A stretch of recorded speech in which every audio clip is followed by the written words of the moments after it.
The best wrestlers in the SCCAL have assembled on the campus of Aptos High School to wrestle for the league title in their respective weight classes. From the lightweights to the heavyweights, these young men and women will step onto the mat, hoping to win the SCCAL gold medal and advance on to the CCS tournament. Hello again, everyone. I'm Kurt Edwards along with Pat Lovell. Happy to be part of this exciting wrestling event. And here we are in Warmerdam Gymnasium, and they are now starting to introduce the wrestlers. Pat, we've got a bunch of really good wrestlers coming into tonight's event. Tell us about some of them, please. Well, tonight you can see, Kurt, that they're doing their introductions right now, the championship finalists here, and we have a great lineup tonight. We have some ranked CCS wrestlers. I can't quite go into every single one of them right now while we're getting started, but some of the highlights that I see are Jeremy Aguirre at 122. Also in that weight class is Domino Parrish from Scotts Valley, who is headed for the state championship. She's the defending section champion, league champion, and also state champion and national champion from last year. Domino, we'll see her. She was beaten today, but she's going to be on to the state tournament for the girls. Gio Zacharias from Aptos High School is ranked number 4 in the CCS. And we have, in the upper weights, we have a couple ranked wrestlers. We have Michael Sandoval from Scotts Valley, who's 4-0 in league, and he's 11th ranked in CCS. And Dominic Aguirre from SLV is 5-0 in the season. He's ranked number 14. We have at 140, we have Jed Kraft, who's ranked number 3 in CCS at 140, and he's 4-0 in league. 147, we have Nick Reyes of Scotts Valley, ranked at number 14 in the CCS. 162, we have 8th ranked Greg Burge from Aptos High School, who's ranked number 8. 172, we have Mitch Gearing from Aptos, who's ranked number 9 in CCS. 184, we have Frankie Graves, who's ranked number 13 at CCS. And 197, we have Doug Pryor from Scotts Valley, who's ranked number 3 in CCS. And we have Jack Harris, who's ranked number 12 in CCS from Aptos High School. Heavyweight, we have Adrian Galindo from Aptos, who's ranked number 9 in CCS. And we have Elroy Ruiz from Harbor, who's ranked number 16. And in heavyweight, we have Eric Kirby from Aptos, who is ranked number 12 in CCS. That's quite a list of some talented wrestlers. Yeah, it really is. Yeah, for this year, the numbers have been down, but we have some really good individuals. Team-wise, the numbers have been down, but you know, the cream seems to always surface to the top. So we do have some good kids in there. I got a question for you as they continue on with the introductions. I believe it was last year the league changed the format where each team hosted and all the teams came there for wrestling. So it might have been like we're here, but all the teams would come. Aptos would go against Scotts Valley, and then San Lorenzo would go against, etc.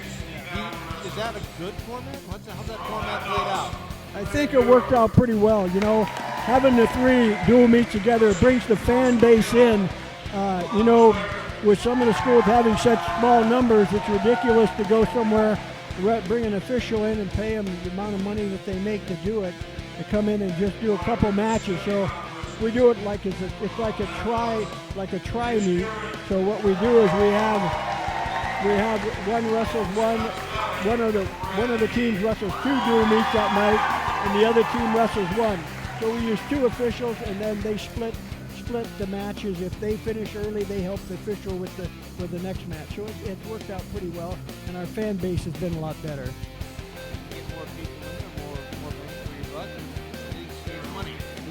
Yeah, it does. It saves the schools money, officials-wise. I'm saving them about $100 a match. You know, if we were paying them the regular fee, it would be different. Well, that's the wise commissioner here, is making sure that the purse strings are done correctly.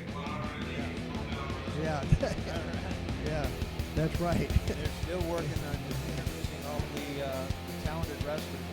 Pat alluded to the fact that the numbers are down in some of the schools, but not at Aptos. 52 wrestlers? Holy cow. You see Reggie at the beginning of the year, you see the Aptos roster, he's up there around in the 70 numbers. He's got 52 survivors, so that's a pretty good number. And of course, a lot of these wrestlers, folks, they're coming out of their fall sports such as football. And you and I have talked about this before. The fall sport guys, like the football coaches, they really got to bust their fanny and start recruiting, some of these linemen and linebackers and some of the wrestlers to help them on their football team. Yeah, it's a great individual thing for body movement, how to handle yourself in a one-on-one situation. And, if the kids are interested in doing it, they really should get them. The coaches should push that to go. I myself am a product of that as a double football player and wrestler. And boy, I tell you, it sure helped my football. I'll tell you that when I played. I've talked to college wrestling coaches, and they've said the same thing. It helps your footwork, it helps you be able to understand the body, what's coming at you.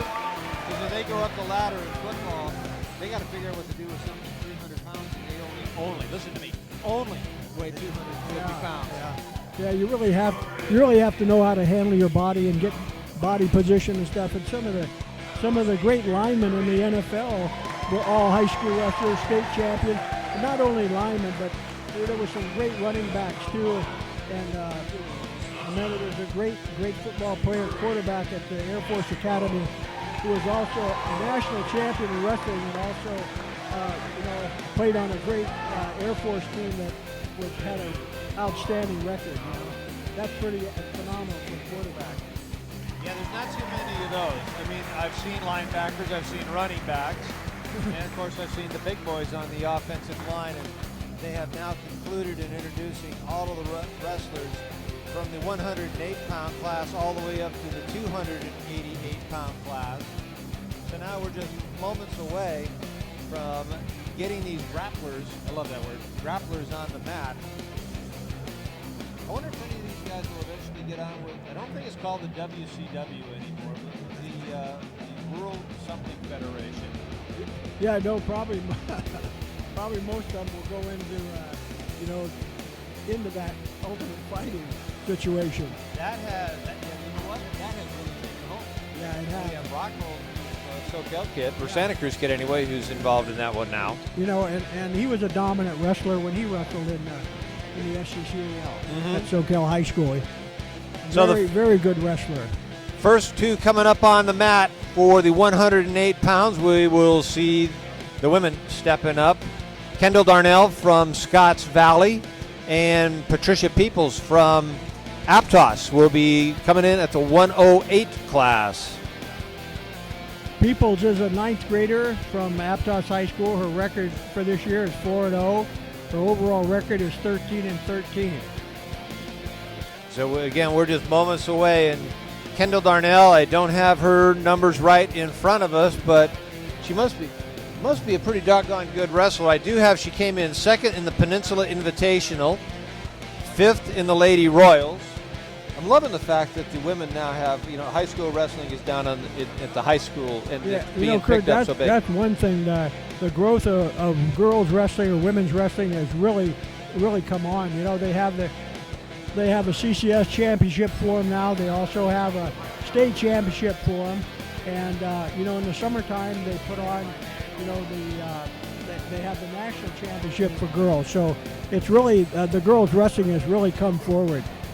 Now also looking at Kendall's record, 5th in the Seaside Challenge, 3rd in La Puente. So 4 tournaments, placed very well in all 4 of those particular tournaments. Yeah. And that's a great thing because it's girl on girl. It's not girls versus the boys. It gives them a chance to show their stuff, on a girl on girl situation.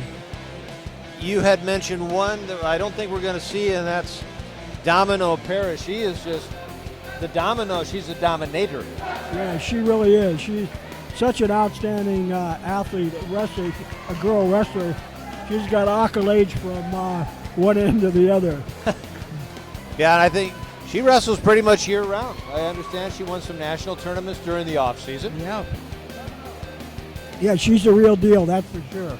Now the wrestlers are checking in right now over at the officials table. I was going to say Kendall's in the dark and Patricia's in the dark, or in the other color, but they're both dark. What you're going to see with Kendall, she's got those falcon gold legs on her. Patricia's got the red sock on, and here we go! Our officials for this match are Kristen Barbeau. It will be the referee, and Max Callahan. There's a beautiful double leg takedown. Took her right to a near fall situation. Patricia taking the upper hand quickly. Kendall having trouble getting in, and now she's in trouble. He put that tough half Nelson on there and turned her right over. I like Pat. She is an aggressor. Up there's a going into a single leg thing.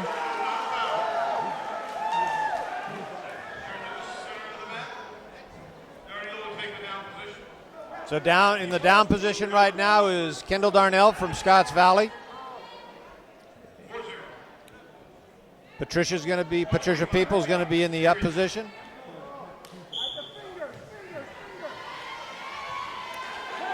Pat Peoples maintains, Kendall gets on top. Peoples holding on to both legs to see if she can drive through and get Darnell on her back. He's working hard for that fall. He's cranking that half Nelson, and now I think he's moved to the arm across.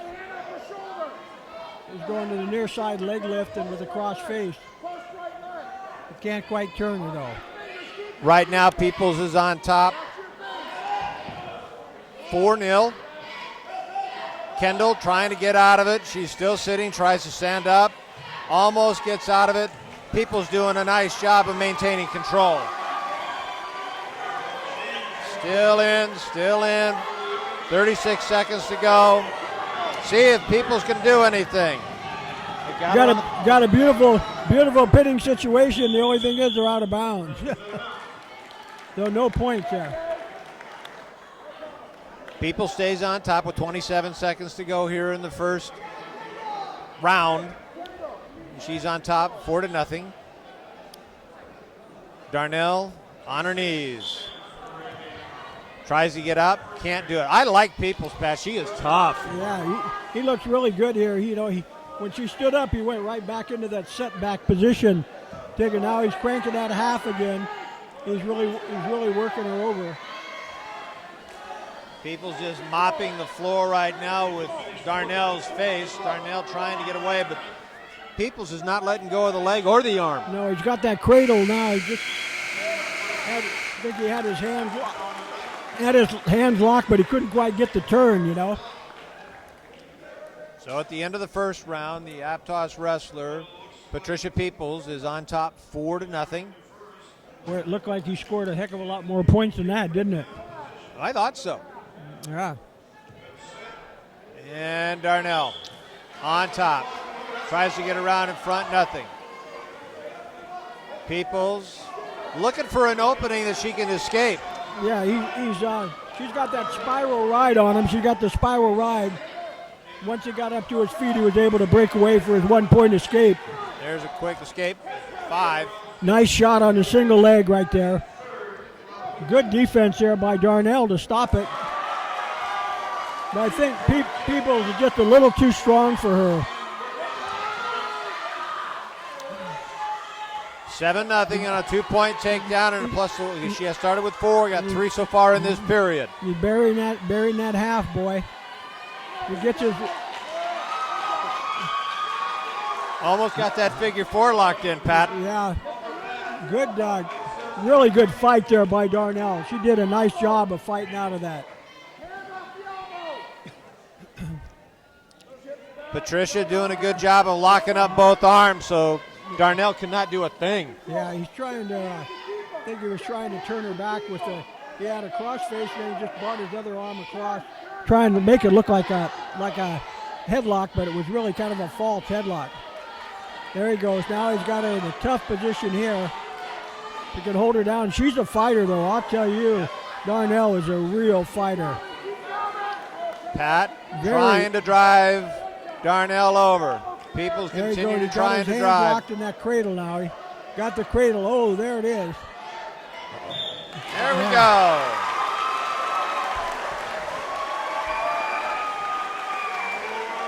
And a pin with 21 seconds to go in the second round. Pat Peoples pins from Aptos, comes out the winner in the SCCAL Championship of the 108-pound class, defeating Scotts Valley Kendall Darnell. Now coming out, 115 steps out there. Evan Carrillo from Aptos High School and Gabby Sandoval from Scotts Valley High School.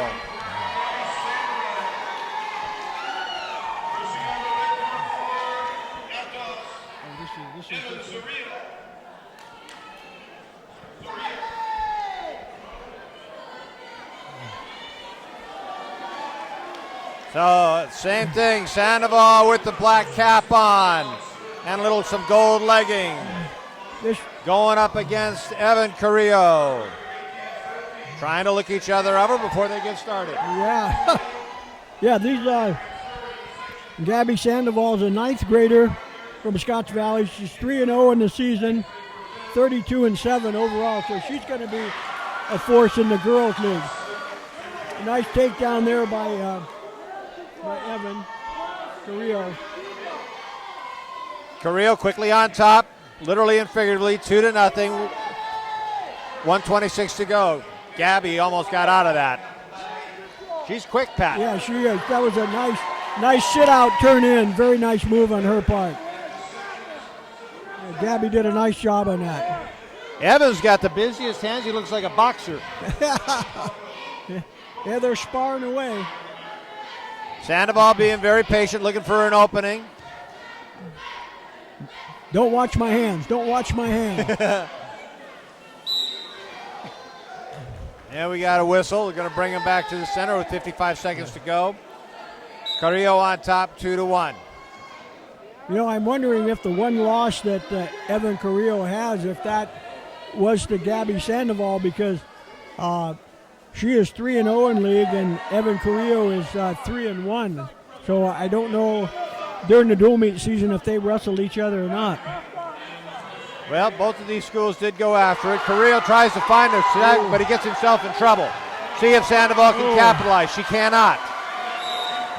That was a real nice scramble.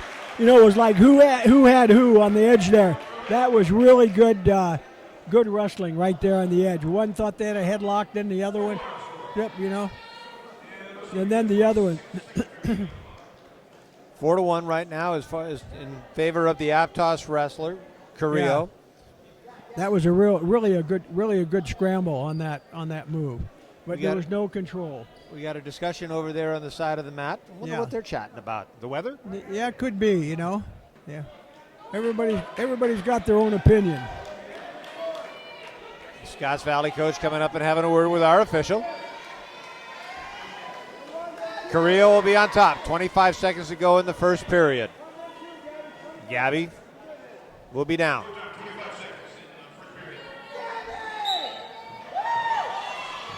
Gabby almost gets out of it. She does. Not the point yet because she doesn't have control. Nice reversal there. That was a real nice move by Gabby, I'll tell you. She really came around on that for that switch. She hit that really nice. 4-3 in favor of the Aptos wrestler Carrillo. Sandoval moving in. See how light she's going to be. Just barely touching. Wants to feel the wrestler. You know, they're two ninth graders are going to see each other for a while, aren't they? It's going to be fun watching these. And I watched Carrillo. He says, no, get me back up there. He ran right back to the center of the ring.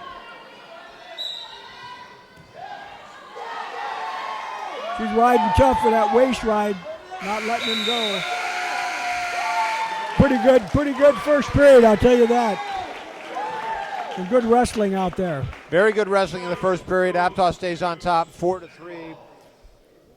So that's going to be Carrillo. Sandoval defers. Carrillo says neutral position. So both these wrestlers are going to start from the stand-up. Yeah, they're going to start in a neutral position here. They have three choices there. You know, defer or take top or take bottom. Like kick, receiver, defer. The second half. All right, they keep going at it. Sandoval having a good time with Evan. Evan now's got her wrist, takes a leg shot, misses it. Yeah. I think here, you know, that the one that makes the first, nice counter back by Sandoval. That was a real nice pushback. I like Carrillo. I mean, he tries to get it behind the neck and just drop her down, but she's having none of it. Yeah. Yeah, I think, you know, the period here, you know, the thing you need to do here is take some shots, because that's the only way you're going to find out if you can take them down or not. Both wrestlers got themselves tied up. Looked like two goats locking their horns out there. Yep, there she goes. Nice shot by Sandoval. Pick up that single. She hangs onto it. She can turn it into a double. She's trying to drive Evan off. She's got 2 points on the takedown. Now out of bounds. So Sandoval, Gabby picks up 2 more points. She's up 5-4. Yeah, she's very tenacious. She was very tenacious with that takedown, I'll tell you. She got that one leg and she just kept following through. She wasn't about to give that away. What's your great saying? Never let go? Yeah, never. Inside 50 seconds to go here in the second period. Carrillo finds himself in a little bit of a pickle. Yeah, Sandoval riding. Sandoval's tough on top, I'll tell you. She got the single leg in there, and she had, you know, controlling both wrists inside. That's a tough ride. You got to get your hips out from underneath there in order to score. Coaches for these two wrestlers, Mike Parrish was the main coach for Gabby, and of course Reggie over here to our right handles Evan Carrillo and most of the Aptos wrestlers. She's doing a great job on top of controlling.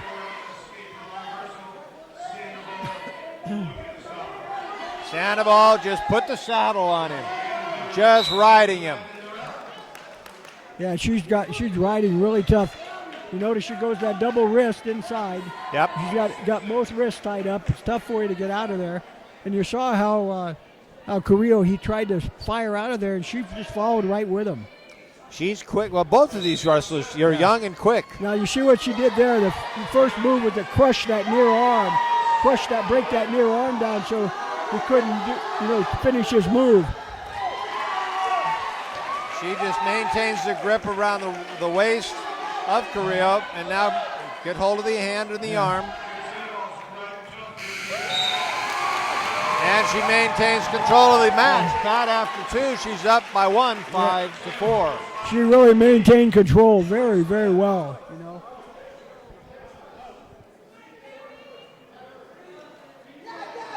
Okay, right now, if my limited wrestling knowledge is right, since they deferred the last time, it's going to be Scotts Valley's choice, up, down, or neutral, right? Yeah. I got one of them right? Yeah. No, I was watching to see what she was going to do, because she took the down position, okay? Now what the other wrestler, she takes the down position, the other wrestler can say, I'll give up 1 point just so we're upstanding, and that's just exactly what happened here. So you can do that. You can. Oh. Single leg takedown by Carrillo, and he's got Sandoval in trouble. And he got her.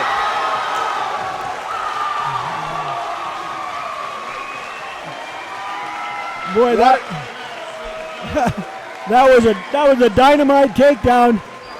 Right, putting her right to her back, and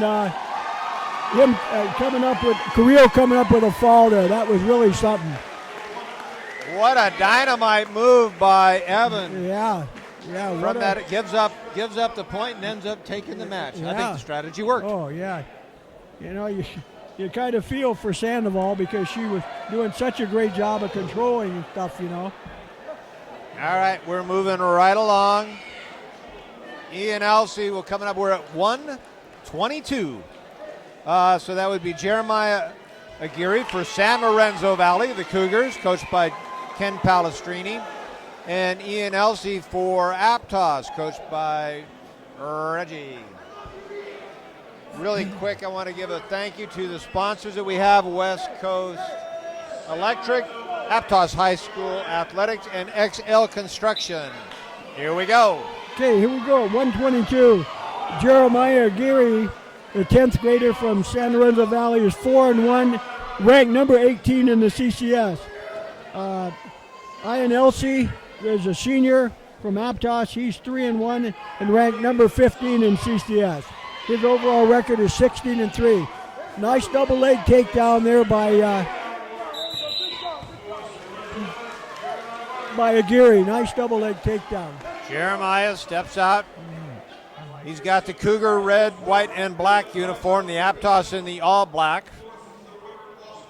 San Lorenzo Valley with the orange or the red anklet on.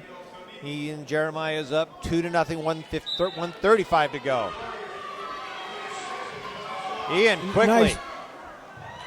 Jeremiah says, no. Yeah, it was a nice stand-up try there by Elsey. He was up, but he couldn't get his hips out in front at all. See, that was my problem when I wrestled, Papa. I could pick him up, but it was politely putting him back on the mat was my problem. Yeah. Once I got you up in the air, it was like airplane time.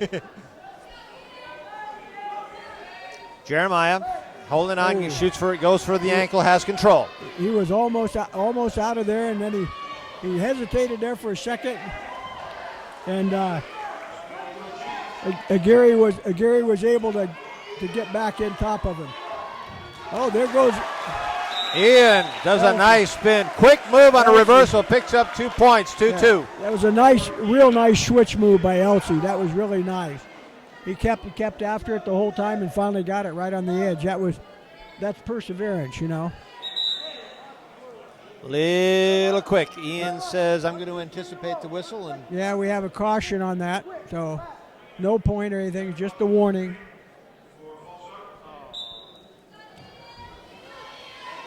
Aguirre up to his trying feet. to get out. He does. There's 1 point.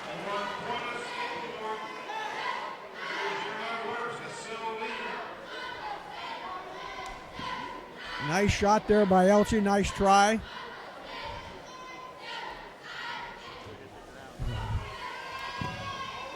Oh, nice. That was a nice long shot for a single by Aguirre, but Elsey was just a little bit too far back for him. Yeah, you've got to be able to judge that, don't you, Pat? So you're not going to shoot way too far and find yourself in trouble? Yeah, it's all timing, timing and experience that does that for you. Now we got him in a scramble here. It's like who's got who. Oh, we got a stalemate. No control. Stalemate. Now I'm looking at Jeremiah Aguirre's gold shoes. I wonder if he got them from Gold Dust, the old professional wrestler. Well, if it came up to it, the middle of his calf, I'd say yes.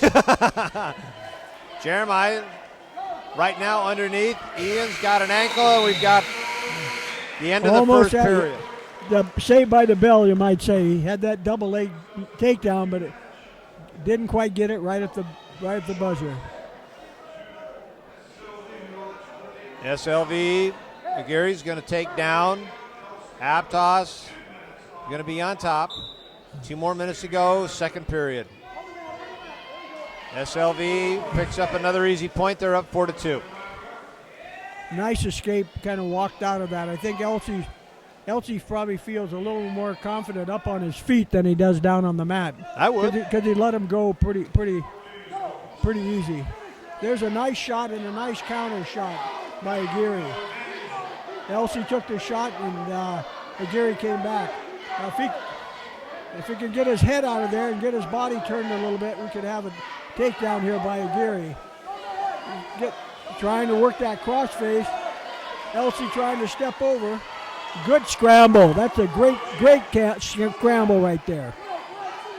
Minute 15 to go. Both these wrestlers are wrestling pretty much even, Pat. They're looking even. They're really even there. I think the referee will probably bring them up from here, a stalemate, because they're not doing anything. He does, yeah. He'll see the stalemate call. Predicted like the true Hall of Famer that you are.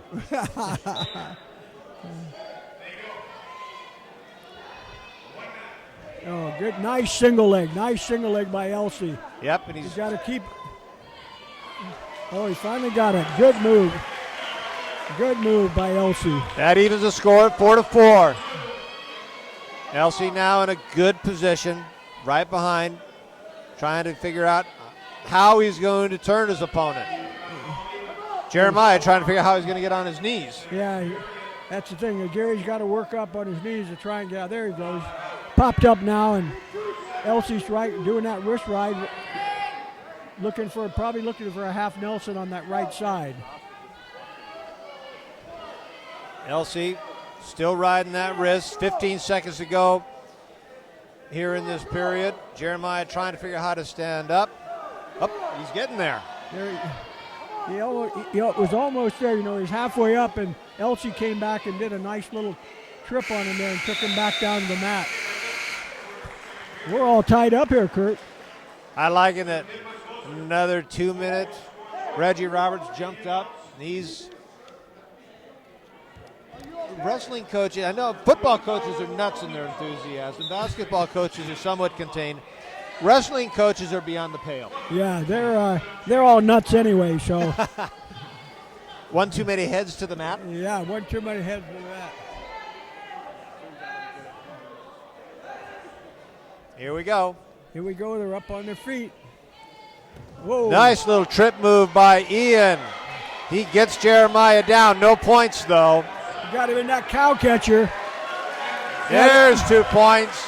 He had him in the old cow catcher, but that was a nice. What it was an arm drag trip, and it actually worked for him. He hit kind of far away, but he kept following through it, and he was able to get a Gary down on the mat. But that was a nice move. He's buried that half now. He's really cranking that half. He's got to keep him down off his base. Trying to break a Gary down. And Gary trying to get at least one hand busy, and there you can see Elsie just cranking that neck as he tries to roll him over. He rolled himself over. You got the 2-point reversal. We're back tied. 50 seconds to go. Nice job by Jeremiah. That was a nice Granby roll, I'll tell you. Real nice Granby roll. He caught Elsie on that one. Gary's still on top. Yeah. We're tied 6-6. 30 seconds to go. Now figure out what to do, and they're out of bounds. Now it was real close. Really close on the near fall there also with the Granby roll. You take him back to Granby roll like that. Usually it's always 2 and 2, 2 reversal and 2 point near fall because he had Elsie there. Ken Polistrini is talking to the official. He'll probably talk to his assistant to see what the call is here. Yeah. They step out and have a conversation. Yeah, it looked like Jeremiah, if he wasn't going to get the points, he was just a little bit away. Big decision here. Yeah.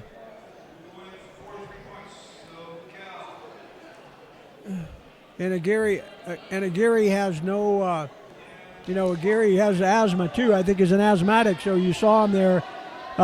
His coach threw out his inhaler there so he could get a couple puffs of fresh air. This is I don't know who this favors. Both wrestlers that they're getting this opportunity to have a little bit of a break. Yeah, that's nice. I wish that happened in some of my matches. I was going to wonder, was your coach smart enough to give you a halftime in the middle of an event? No, he was always sleeping in the corner, so I had to go out and say, Coach, I'm up. All righty. 26 seconds to go. 6-6. So no change on the score by the official. So we're at 6-6 with 26 seconds. Elsie tried to switch up to a stand-up. Gary cannot let go. almost got away. Aguirre saying, I'm not going. Boy. Both ankles, riding both ankles. That was the best bunny hop I've ever seen. 7 seconds to go. Ian trying to get out. Jeremiah not letting him. So we're going to go OT. Overtime, yeah, 1 minute.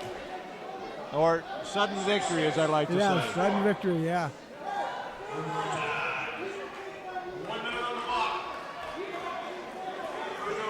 Here they come. They're not giving them much of a break since they gave him a half an hour a minute ago. Yeah, they're going at it now. Uh-oh. Aguirre's got a great move on him. Out of bounds. Get out of bounds before the point was able to score. Aguirre really looked like he had control. Yeah, he did. He was in there deep on that double. Like I told you, it's whoever shoots here. Oh, he let him have the double again. You got to block that leg and step around. Elsie hanging on to Aguirre's toe, ankle, anything he can get on, not letting go. If Aguirre can break loose, there's a 2-point takedown. And that'll wrap it up. Yep. Jeremiah Aguirre from San Lorenzo Valley with the victory over the Aptos wrestler, Ian Elsie, in the 122 weight class.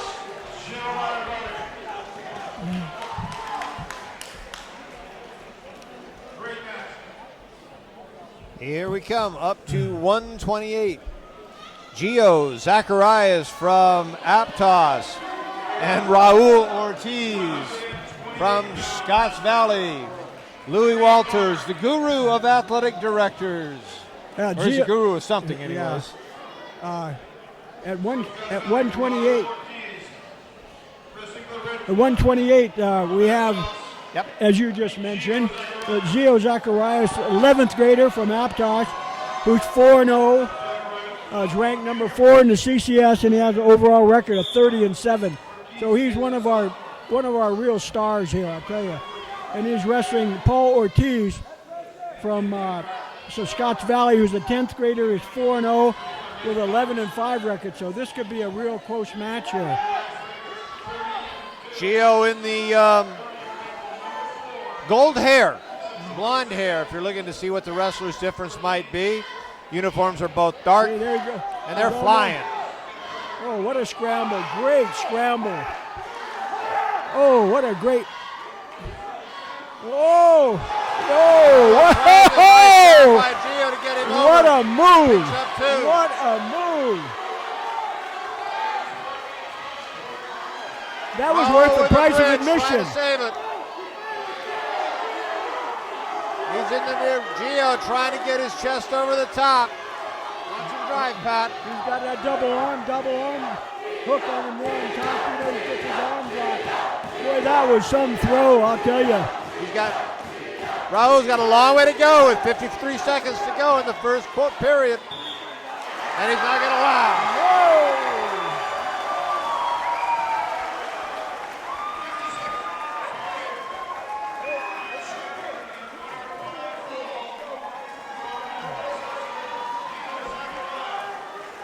That was Gio Zachariah, the winner in our 128 class.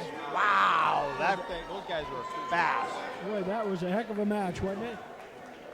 Again, I'd like to thank West Coast Electric for sponsoring this event. I'm Kurt Edwards with Pat Level. Community TV is always happy to bring us this event. They've done it for I cannot tell you how many years, and they're here again here in 2015. Also Aptos High School Athletics and XL Construction.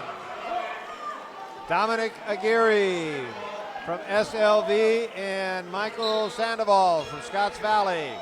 Michael Sandoval from Scotts Valley is a 12th grader. Just shot a nice double leg takedown here. He's the class of the league in this particular weight class. Sandoval has had a great season. He's 4-0. He's ranked 11 in CCS and he's 27-13 overall. So I saw him this year at a couple of dual meets, and he really looks good. Dominic Aguirre from SLV is a 10th grader, 5-0 in the season, number 14th ranked in the CCS. Dominic's coach again, Ken Palestrini, Todd Kraft, Michaels. He's got a host of coaches that he's got with him. Yeah, he's got the crossbody right on him. As soon as he brings his hands up, the referee will stop that as potentially dangerous, but as soon as he came up, he went back down, so the match was not stopped. Right now, it looks like Sandoval in control. Dominic trying to figure out, now we got each other has each other's foot. It's tough with that cross-body ride. He's trying to go into the guillotine here. He pulls that arm up and over his, round behind his head. He'll be in a guillotine position. That's a painful son of a gun. I take it you've been in that more than once. No, heavyweights don't get in that position. See? Unless you're wrestling a guy that's over 6'5". I've run into a couple of those, but I wasn't wrestling them. I was running from them. Yeah. Those short-legged heavyweights couldn't do that. Sandoval on top, Aguirre on the bottom. Sandoval in the Aguirre in the all, I'll get it right. Sandoval in the all-black uniform with the white earpiece. Yeah, he's got the cradle on him now. He's going to be in trouble here. He's turning with that cradle. Getting near fall points. Whoa. Boy, he almost had him there. He had that cradle on him really, really tight. A little pause in the action, 19 seconds ago. Right now, Sandoval on top, 5-0 with 11 seconds. He just tried to turn him with what they call the Turk move, but he couldn't quite get his hips across all the way. Now he's going back into the guillotine here, trying to get that arm up behind his head. First 2 minutes are in the book. And right now, Dominic is down by 5. Yeah, Sandoval pretty dominant here so far. And he chooses up the second period, so he's got confidence in his takedown. You'll see him probably come firing here right away. He'll trying to get the advantage right now, looking to see if there's a shot. Sandoval says, I've got one. Now that's a textbook move right there. He went for a single. As soon as the other wrestler reacted, he switched it to a double leg takedown, and he was in there so deep he just took Aguirre right down. Sandoval riding him, puts the saddle on, trying to get some spurs on him and turn him over. Yep, that's what he's trying to do. He really likes that leg ride, and that leg ride is tough, If you don't, she got himself a little off balance there. It looked like he tried to step over, but he was quick enough to regain himself. Yeah, that's the one thing, he just got bucked off, and that's what happens. If you get your hips too far out on that one side, and he does that little sit move on you, it can throw you off the top of him, so you got to be careful of that. 1:15 to go in the second period, 7-0 in favor of Sandoval from Scotts Valley.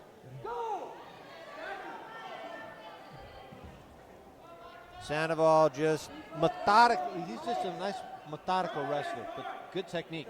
Yeah, he's not really working that hard, but he's in control all the time. That leg ride is tough. You see the pressure that he has on the leg here. We got a good shot of it right here where he's got that leg in real deep, and now he's working on top to try and, get the arm break down. Still working on that guillotine. I think he's doing a pretty good job. Got his head under now. He's going to try and turn him. Now you got to be careful here. You can't take the arm too far forward, or the referee will stop it as potentially dangerous. There he goes now. He's got what's called the Cooper. On him now. Pull that leg over, stretch him out, take him over. It's a painful move. 7 seconds to go. And it was developed by a guy who wrestled up in the Sacramento area. He was so good at that doing that spread eagle like that. They named it after him. They called it a Cooper, and it became a very move that more and more people were using. Just looking at that move, if they have done that to me, I don't care what age I am, but at this age, you heard a pop and a snap, and they'd have walked out with my leg. You gotta. It's like spreading the chicken. I mean, the Thanksgiving turkey when you're ripping those two legs off. You know. That looked painful, but they're back at it. 5 seconds to go, and Sandoval comfortably on top, 7-0.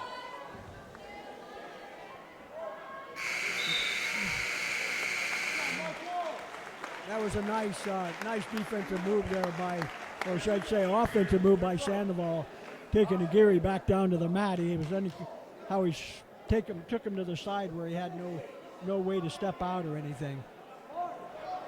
It's smart how these wrestlers, the ones in trouble, they're looking for the side, and the ones in control are trying to pull them back onto the white. Yeah. Here's Sandoval. Sandoval, on top, and he's riding him tough here. Dominic trying to figure out how to get out of it, but Sandoval's got a wrist lock on him and everything. Now he's going to three-quarter Nelson with a jack up. What he does, it's a half Nelson on one side, reach underneath, pull his head under, and then take your hip and hip him over, but it didn't work. And Gary's the fighter here. Sandoval's off balance. Oh, he's got the double binding on him now. He used to lock his hand. Gary can pull his head out there. He's going to get a reversal. Head is out. And still looking for that reversal. Now that was a nice move. Sandoval almost faked like a Granby and then just continued to roll through and ended up back in control again. So he's a control wrestler. The thing is, a lot of times a guy like this that's in such control will get called for stalling on top because they don't think he's working, but he's so good with his legs and he keeps, moving all the time. So I don't think he'll have to worry about that as he goes down the road because he's active on top, even though he has the vine in all the time. Right off the bat, Pat, Dominic's in trouble again. Yeah, he's tried to work that bar half. That didn't work for him, so he's back in that leg ride. You can see where Sandoval's well coached. Jared Norman and the coaching staff. There was trouble. There he goes. He almost had the guillotine on him there. He's working. You can't bring the arm this way, toward over his head too far. And we've got an injury timeout.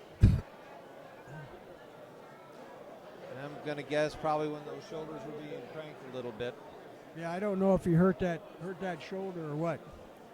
So right now, Dominic Aguirre's, we got a little timeout, 23 seconds to go. Yeah.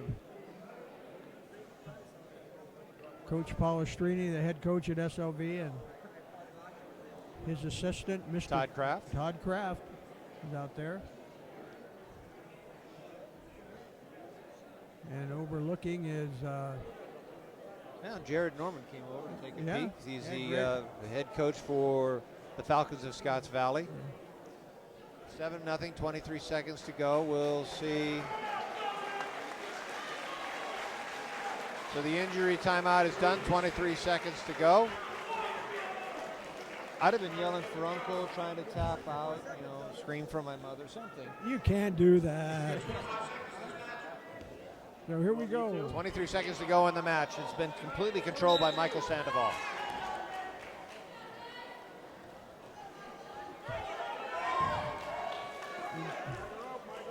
Now, obviously, you have to wrestle all the way through. Dominic's trying to come back, but he's not having much success at it. Sandoval just continues to ride him. 6 seconds to go. Sandoval still in control. 3 seconds to go. I think Aguirre's doing a great job here. He's hurting. He hurt his. It looked like he hurt his leg there a little bit. Yep.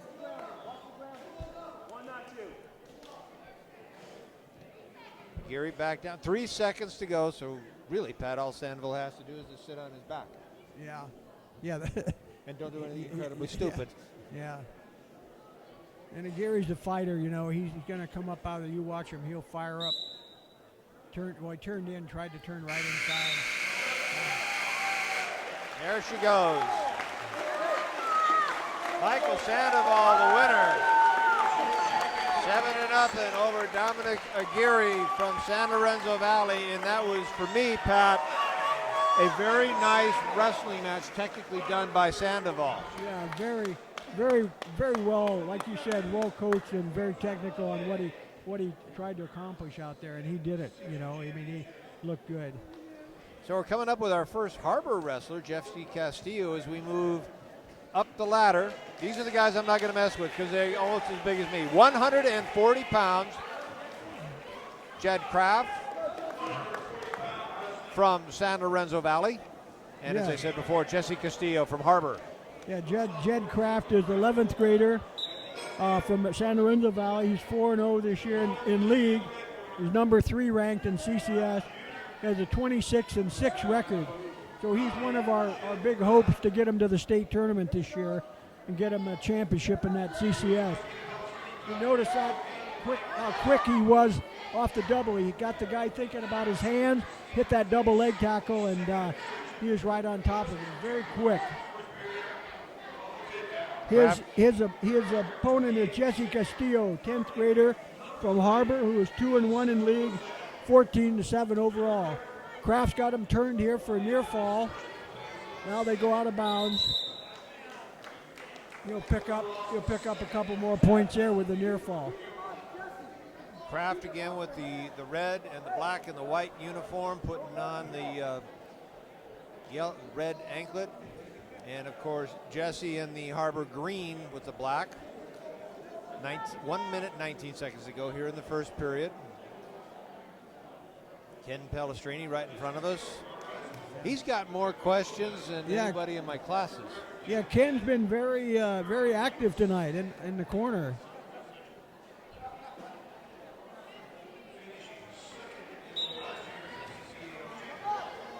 Kraft go that far ankle waist, and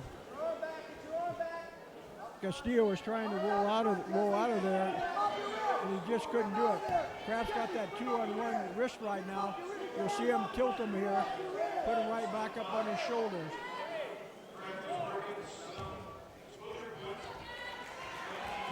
He got 2-point near fall on that. That was a nice wrist ride, just block the leg and take him right over to his back.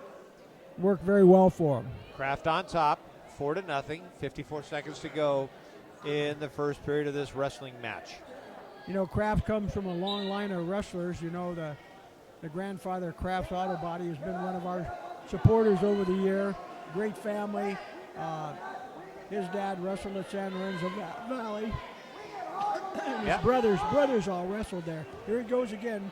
Nice turn with the arm bar. Yeah, he's got Jesse in trouble. He's got that thing real tight. He's got him real tight. He's got him in big trouble here. Nice bridge. That's got to hurt. Yeah. 3 points for Kraft. Well, I give Castillo a lot of credit for being able to get up out of there. Kraft had him real good. There he takes him right from his feet with that body roll. He still has that arm bar, that cheap tilt we call it. You notice that Kraft put himself in danger. Oh man, that was. I thought Kraft had himself in trouble. Yeah, he did. All the guy had to do was roll back. You know, if Castillo would have rolled back, he would have had control.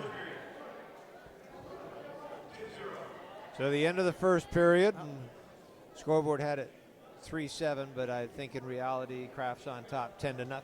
Yeah, 10-0 is the score. Our green wrestler from Harbor, Mr. Castillo, had not scored yet, so a little mix-up, you know, that happened. Oh yeah, have you ever tried to keep score? I wouldn't want to. Getting ready for our second period of wrestling. Kraft on top, Castillo on the bottom.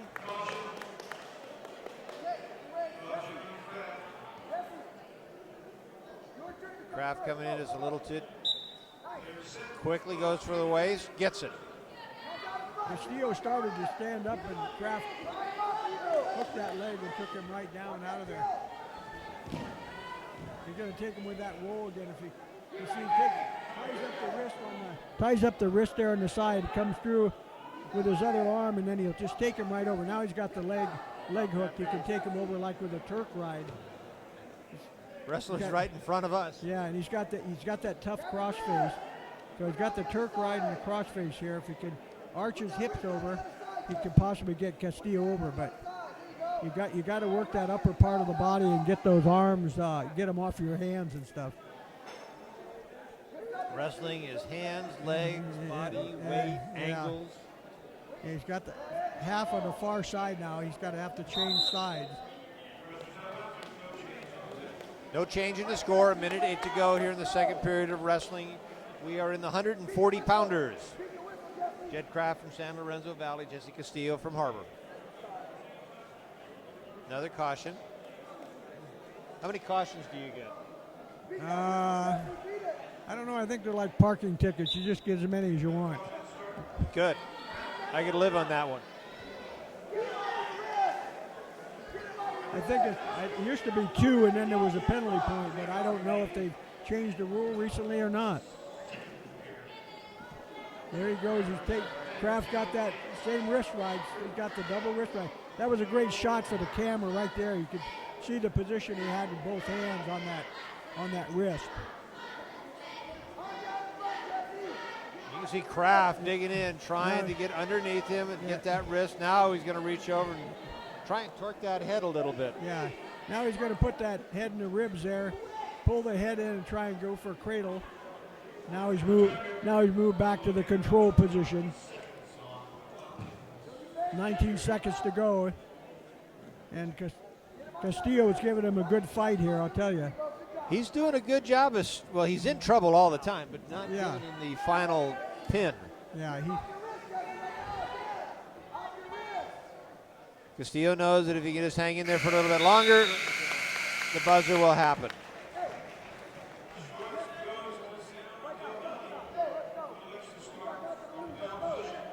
Kraft wisely. No, Kraft says, I'm going to go down. Yep. Which means Castillo obviously will be able on top. We'll see how quick Kraft is going to be.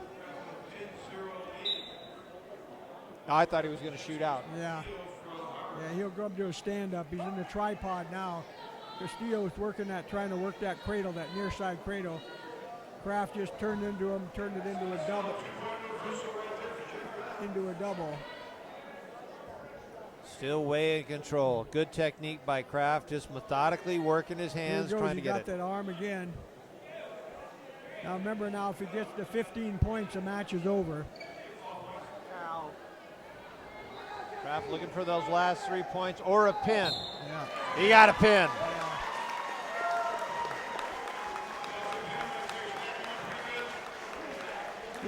He's really got that arm, that 2-on-1 arm tilt really down well, Kraft does.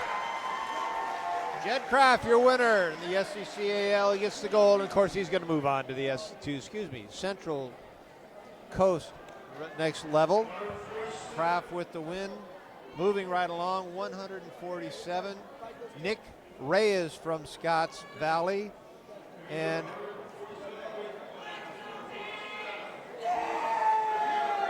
let's see. Mace Anderson, Megan Anderson. I think it's Mace. Mace Anderson.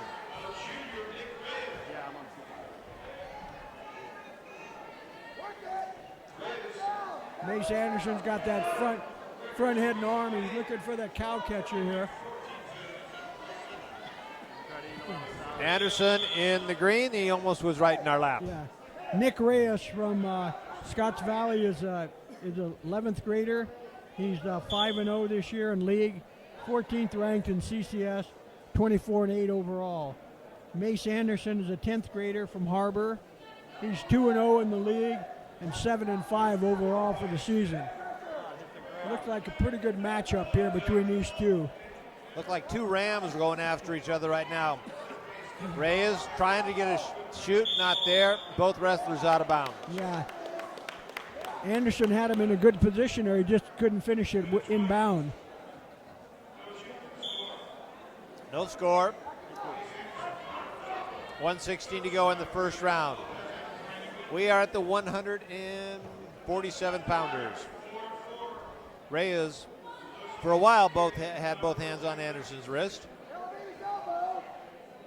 Looks like the Wild Bunch out there.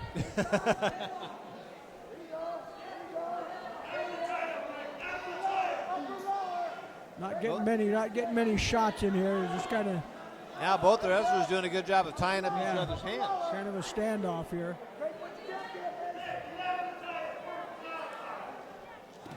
Nick going for it, not there. Anderson tries to get around behind him. Reyes says no. 33 seconds to go here in the first. Yeah, they're both uneventful. Yeah, they're both into that over and under lockup. You know, you got to step in when you have that. Usually have to step in and trip, do something with it. Another situation, it's tough for the official to find out which guy's wrestling the least. It's a call for stalling. I don't know. I got a quarter. We can flip for it. Yeah, that's about where we are. They're so even here. And there goes a little bit of a shot there by Nick Reyes. There's the end of the first 2-minute period. It looked like Anderson kind of started to get a little of an advantage because he was able to get most of his body weight on top of Reyes. But no score. Yeah. Well, we'll see. Well, they're going back on their feet again, so somebody's got to take a shot here.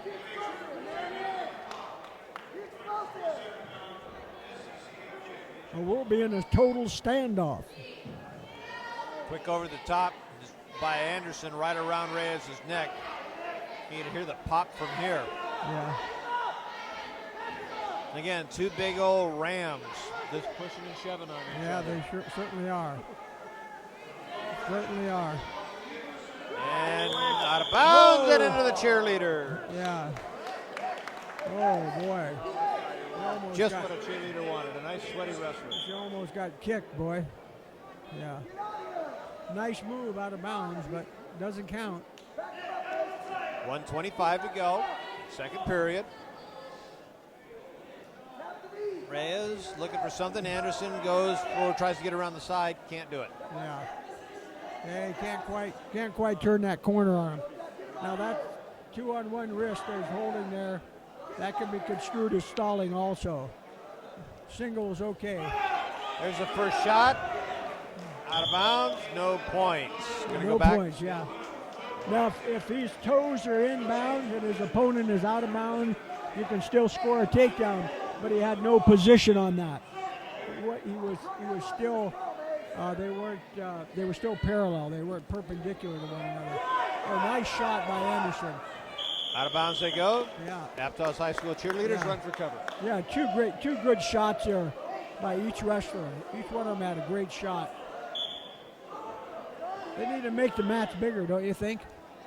Yeah, either that or get the cheerleaders. I would like to see the match bigger. I mean, you got some big boys. I know they were good size when you wrestled. They're pretty good size now too. Yeah. They, back in my day, we had the unlimited class. They could be 400 or 500 pounds, and I've seen them that big. Wow. I remember watching the Olympic wrestlers, and there had some 400-pounders in there. Yeah. Oh, there's a nice double. Reyes picks Anderson up, slams him down, double. Picks up 2 points with 14 seconds to go. Nice double by Reyes. He went right into that cradle. Right into that cradle. Trying to get him turned. Reyes runs out of time, but he does pick up 2 points, Pat. Yeah. Pat, I'm picturing you in your heyday wrestling a 400-pounder. No, not me. I'd forfeit. That's better than me. I'd run. Anderson on top. Here we go. Reyes going to stand up. Is he going to be able to step out? You notice what he does? He goes right to the hands. That's a key. First, control the hands in like he's doing right now. Get the hips out in front. There he's able to break free there. Got a 1-point escape coming up right now. Reyes on top now, 3-0. Back at push shove. Anderson with a shot. Reyes with one. These guys are very evenly matched. They are. Yeah, Anderson is showing a lot of toughness here, I'll tell you. he's doing a good job, and we know Reyes is a much more experienced wrestler, but Anderson's giving him all he wants right now. We're going to run into a camera.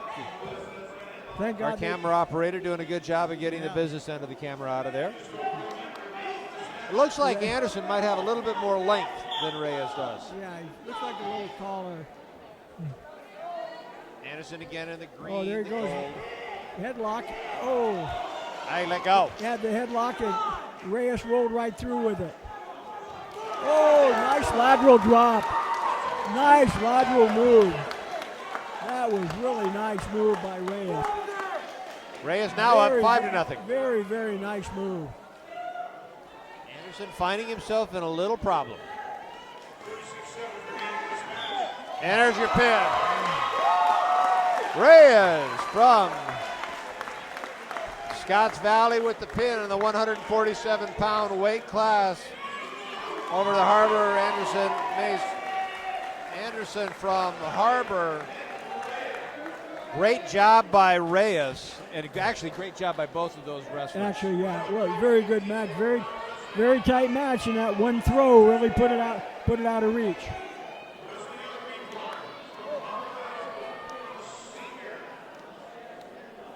All right. Kovalchuk from Harbor High School, Alex at 154, and Danny Velez from Aptos High School. Again, we are in the 154-pound weight class. Danny Velez from Aptos High School is 11th grader. His record is 1-1. He's ranked 15. CCS, his record is 5-6. Alex Kovalchuk is a 12th grader at Harbor. He's 2-2 and 15-9 overall record. The Harbor wrestler, you can tell he's got some green on his. Tried the headlock, missed the headlock. Velez did a nice job of countering that headlock attempt by Kovalchuk. Velez is a dynamite. He's not the biggest package, but he's full of power. He's only about 5'2", I think. He's trying to do that arm, trying to do the cheap tilt there. He has a 2-on-1 on the arm. Now he's just trying to break him down. Kovalchuk trying to get out of there, not able to do it. Steps up. Danny, I like it, Pat. Danny's not letting go. Yeah, he's tough on top, I tell you.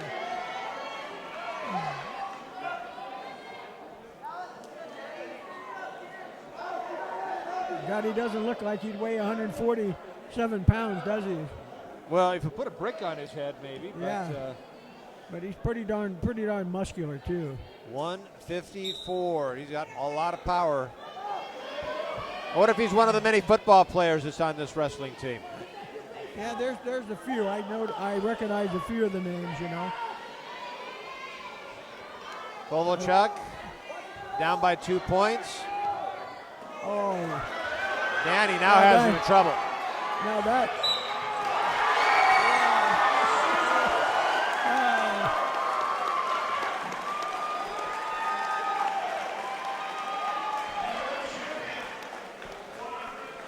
That was such a nice move. That's wrestling savvy right there.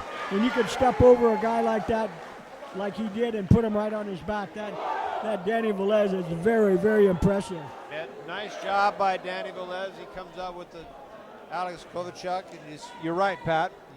He got on top of him, straddled him, and just put his hands on Alex's shoulder and took him right to the mat. So we moving right along. No slowing down here. 162 pounds. Let's see who we got. Greg Beer from Aptos. Beer, yeah. Yep. Greg Beer from Aptos is a. And Alano Schweikert, and Beer right on top. Here's a football player, and he's not wasting any time. Beer picked up a nice on that single. Picked up a real nice single. Took Ramirez right down. Beer is a senior, Aptos, 3-0 record, ranked 8th in the CCS, 18-8 on the season. Andy Ramirez, Alano Schweikert is 11th grader from SCCAL. He doesn't have any record. Schweikert gets out of it, but he's down by 1. Buer on top, 2-0.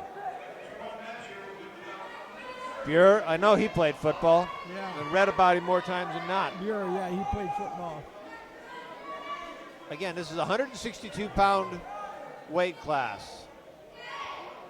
One of these two will get the gold medal for the SCCAL Championship, which is here tonight at Aptos High School. I'm Kurt Edwards with Pat Lovell on Community TV.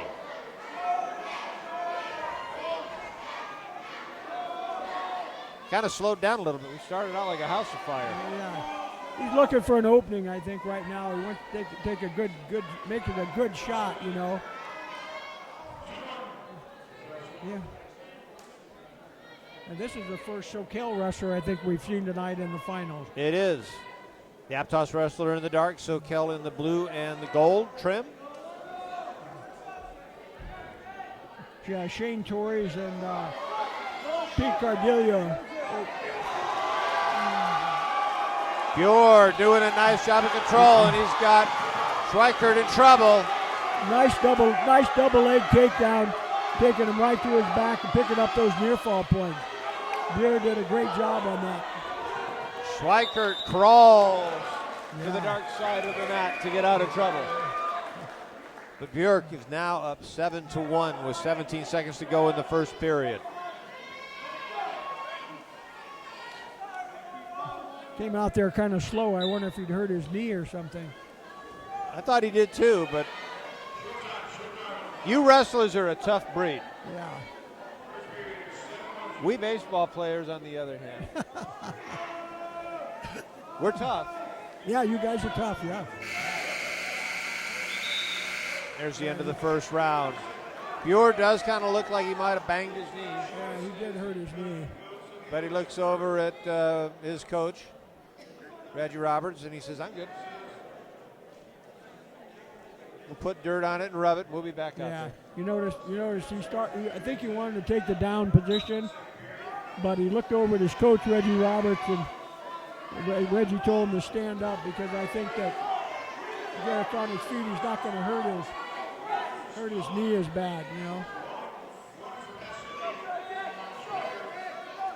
7-1 in favor of Buer of Aptos. Greg. Now he's got hold of Schweikert's ankle, and he's not going to let go. Now he's got the other one. Yeah. That was a great change-up, trying to go into a trip. It didn't quite work for him. Both wrestlers are out of bounds. No points on that one. 1:28 to go in the second quarter. Period, excuse me. Yeah, Buer showed some dominance here early in the match by scoring 7 points. I hope that knee is nothing serious. I know you want to continue to wrestle with intensity, but when you're up 7 or 8 points, are you starting to do more technical, or are you still going flat out? It all depends on your opponent. You get a feel when you've wrestled for so long. You get a feeling for when you can kind of dominate somebody, or if they're tough and I make a mistake, I'm going to be in trouble. See, like there, Buer just ran him right over. He didn't really have a good, he had a partial of a single leg takedown. He just pushed into Schweikert, and Schweikert just rolled right to his stomach, So he's pretty dominant here. Schweikert down 9-1, so he's down by 8. Buer, black singlet on top, Aptos High School, where half his kids came out for the wrestling team. And now he's gone into the leg ride here. He's probably going to try and turk him over or work that bar half. Now he's out of it, so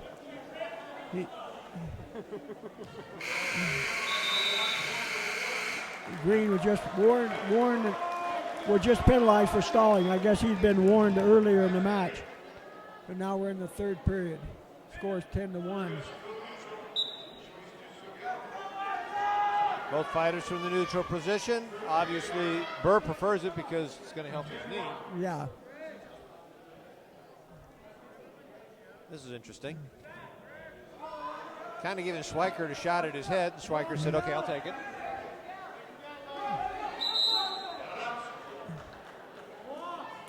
I know it's the referee's discretion of when is out of bounds and when is not, but it looked like most of the wrestlers were in bounds that time. Yeah. See, there's another thing. You just a nice counter by Buer on that attempt by Schweikert. Went down to his knees, and then you saw Buer just ran him right over. Buer definitely in control. He is up 12-1. All he needs is 3 more points, and this is over. And of course, the pin. No, it has to be by 15. Oh, it has to be by 15. Yeah, by 15 points. So he needs 4. Technical. It's called a technical fall. Yeah. Okay. So he's got this near leg figure 4 here on top. He can't do much from that position, and the bottom guy can't do anything. Will the referees eventually just call a stall or a stalemate? Stalemate, yeah, one or the other, yeah. Now he had the deep crossface on there. He doesn't follow through. He needs to go to the bar half here, or try and Turk him over, one or the other. Schweikert. There he goes with a leg ride again. He's got the vine in on him. There he goes. Now he's got to turn with the bar half here. Doesn't quite have to have him below 45 degrees. There he goes. Buer for a second sort of looked over at the official, and then he literally let Schweikert out of that. Yeah, could have, yeah. Maybe he's going to try and get a technical. He's got 31 seconds to get it in. Yeah, if he gets another one, it'll be all over. But Buer is in such control, Pat, that he just looks over to his coach and says, "What do you want me to do?" Yeah. Here he goes with a regular half on this side. 10 seconds to go. Greg Buer in complete control. Not going to quite get it. Just going to ride him out now.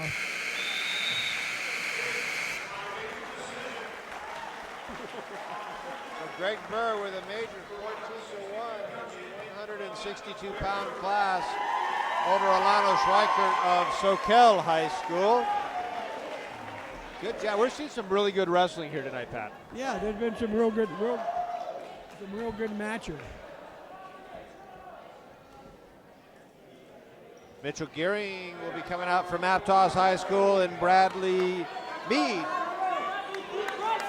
from Scotts Valley. Okay, these two wrestlers, 172-pound weight class. Mitch Gearing from Aptos is a 12th grader. He's a 4-0 in league, ranked 9th in CCS, and he's had a 16-8 record overall. Brad Mead is 11th grader from Scotts Valley. He's 4-0, 12-3 on the season. Gearing going right to work. Yeah, he just horsed the guy down and came around and got that takedown on him. Mead trying to swim off the mat. Yeah, which is pretty good because Scotts Valley doesn't have a swimming pool. Oh, that's right. There when guys turning with just a crossface. Gearing just put that crossface on and turned him right over on his back here.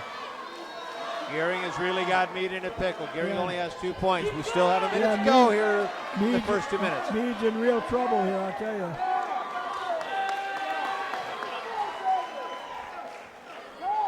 Gearing picks up 3 more points. Running as fast as he can out of the grass was Bradley Mead. Yeah. And that could have been another point there for running out of bounds. Now Bradley also played football for the Falcons, so he's one of those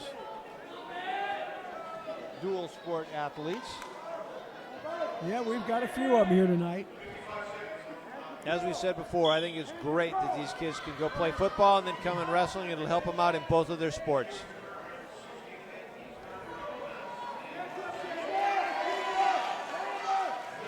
$172 pounds. Mitch from Aptos. Mead was trying to get the Granby roll, ended up putting himself on his back. Now he rolled out of it. He got Gearing in trouble here if he could turn him. Wow, look at Mead. He got Gearing in trouble. Gearing is on top 7-2. Mead cranking on him. 18 seconds. Mead Meade does not quite have his shoulders over his shoulders. He's not in a good position to pin him. But he's trying. Gearing's got to hold out for one more second, and he did it. Wow. And Gearing is hurting. He says, no, I'm good. Well, that kind of backfired on him. He went from I got it to uh-oh. Well, we've got an interesting one. Another 2 minutes to go, and it's 7-5 in favor of the Aptos wrestler, Mitch Gearing. But Bradley Meade sure showed that he could be a wrestler. Yeah, that was the thing. Meade never gave up on that move. He just kept, pressing it. And finally, Gearing didn't realize, I don't think, that he was in that much trouble, and he came right over on top and got that reversal and the near fall. He goes into another headlock here. Gearing able to roll him through, almost. Don't step over there. And now we got Meade in trouble. Gearing with 3, 9-5. Gearing trying to drive over the top and get Meade on his back. He made a mistake by trying to step over that headlock situation. You can't do that. You can't get your hips above your opponent. Meade literally bent backwards in half right now as Gearing cranking him. Aptos crowd going nuts. Yeah. You got to pick up the head. You're watching now. He lifts the head. There it is. There we go.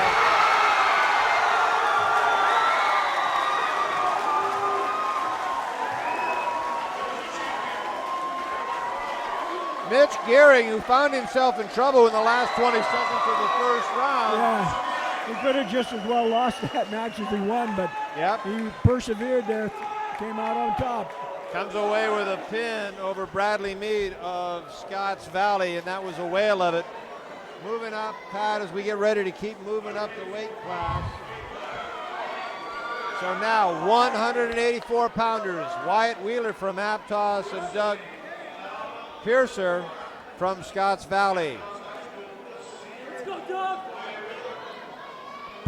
They had Pizer down as wrestling at 197.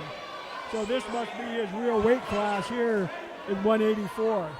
He's a real deal also. He's 12th grader from Scotts Valley, 5-0, ranked number 3 in CCS. Pizer takes control really quick. Wheeler with the white beautiful double leg takedown. And he's 33-7 on the season. Now he's a worker too. You watch him, he's a really tenacious wrestler here.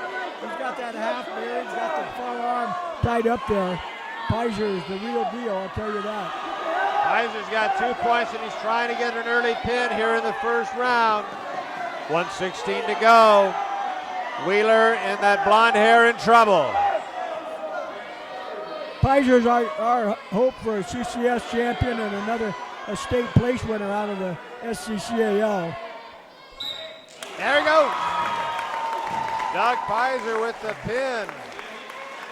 With 1 minute gone in that first round. So Doug Pizer is your SCCAL 184-pound champion in defeating Wyatt Wheeler of Aptos High School in a pin in the first round.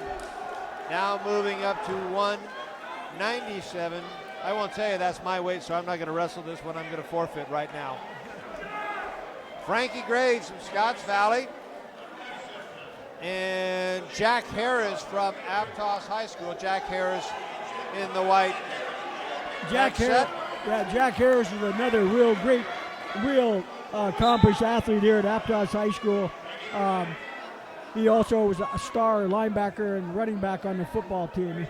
Or actually an end. He was an end on the football team. But he played a big role in that championship that they won this year. He's Jack Harris, 11th grader.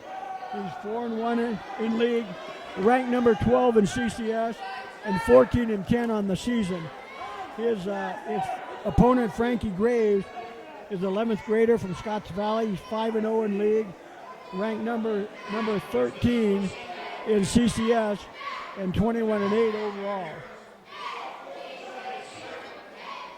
Harris in the white earpiece cap.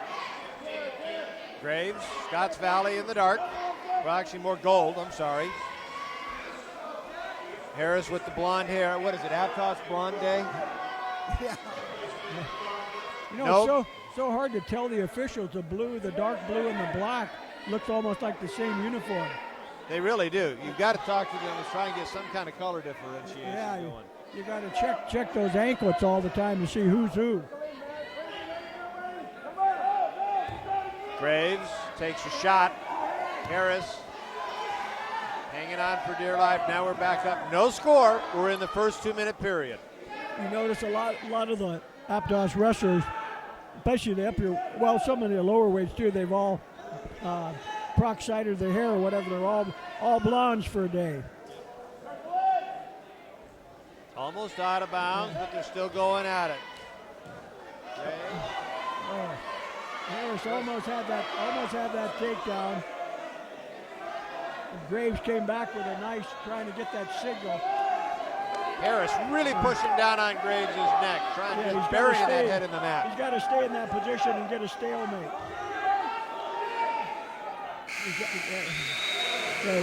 That was a smart move that he stayed right in the front, put his other leg out so he couldn't get his other leg because he was in danger. If he would have fallen forward, Graves could have got the takedown on that move. So we've wrestled 2 minutes. Yeah. No score. And I think these are two guys that are really even also. And I don't know if Graves, if they wrestled in the dual meet season, I can't remember if they wrestled each other, but two. We had a whistle and then a buzzer and then a buzzer. And the announcer over there on our left's got both hands in the air, said I didn't do it. So the ghost of the Wormerdam Gym pressed the buzzer. I was surprised it didn't ring the bell. You know, Reggie has that cowbell that he rings when he starts the matches. I'm waiting for it. There's Graves moved out in the front. Harris is still in control. He's got to get around to the side. Harris has got to pull him down here and get him off his base. Move to the side. That's it. There you go. There you go.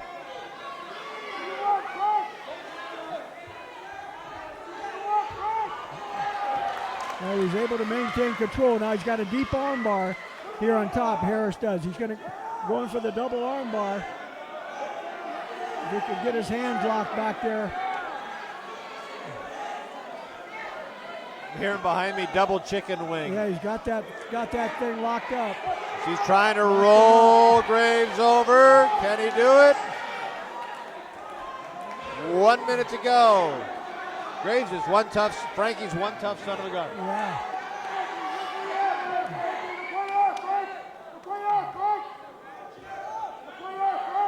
Yeah, Harris can't quite get him off his base here.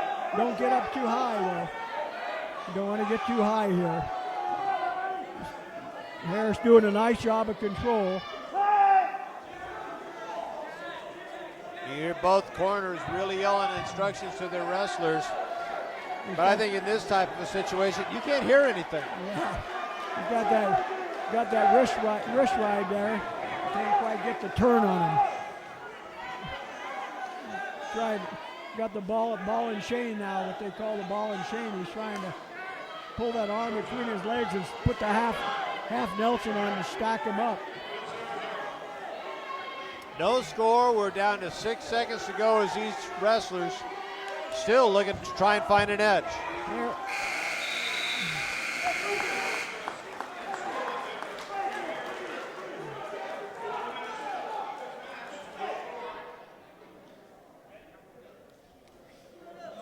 And Harris is going to take it down. Referee was even confused. He thought it was the end of the second period. He flipped the disc. I know umpires that have been confused. Graves. Nice sit out. Nice sit out. Hang on. Don't lose control. Graves has fouled him tough though. Come into a stand up. He's got to get up into a stand up. There he goes. And we got a reversal. 2 points for Harris. He got the 2-point reversal on that.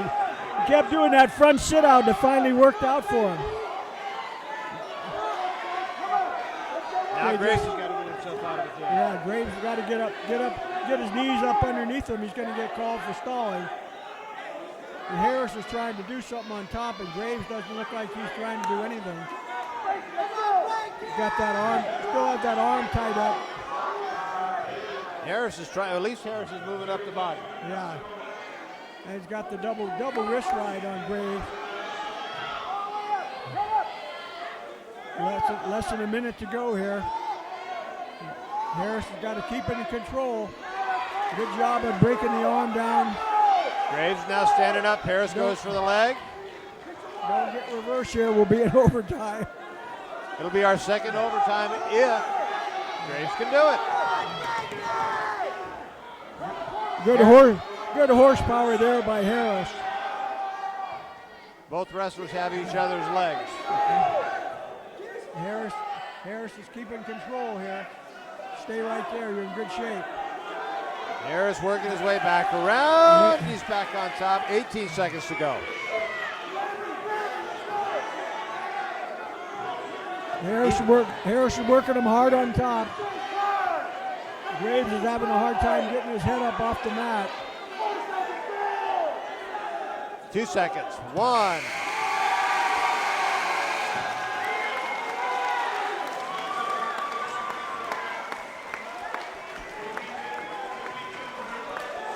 Jack Harris of Aptos High School comes out with a 2-0, very close decision over Frankie Graves of Scotts Valley in the 197-pound class. 2 more bouts to go, Pat. We move into the lightweights. I'm teasing you. 222 pounds. Those are the featherweights, right? All right. Okay, here we go. Adrian Galindo. Eloy Ruiz from Harbor and Galindo. Adrian Galindo from Aptos. Ruiz in the black and green. Galindo not wasting any time, going right at him. Trying to get him in that cow catcher. There we go. This could be over in a hurry. Nice. Galindo trying to get over those shoulders. Can he do it? He does.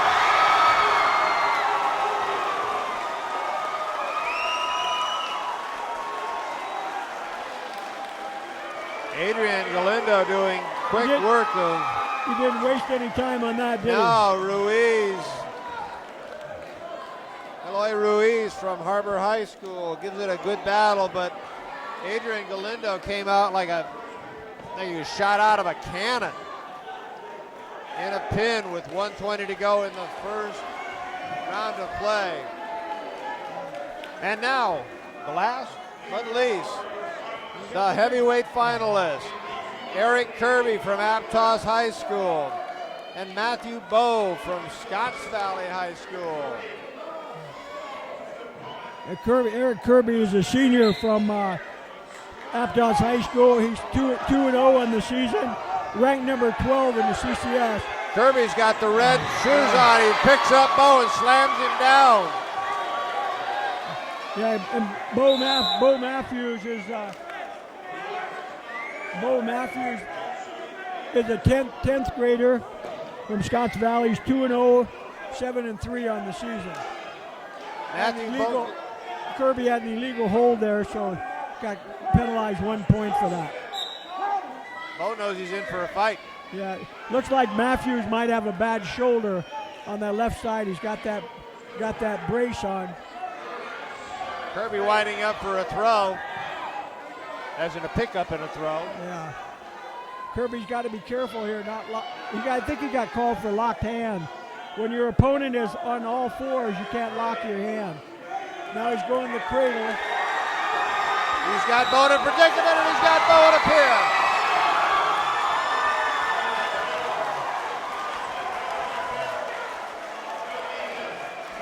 And that is it. 14 bouts, 14 winners. The SCCAL Championship is in the books. The heavyweights, Eric Kirby with a pin with 1:15 to go in the first round over Scotts Valley Matthew Bowe.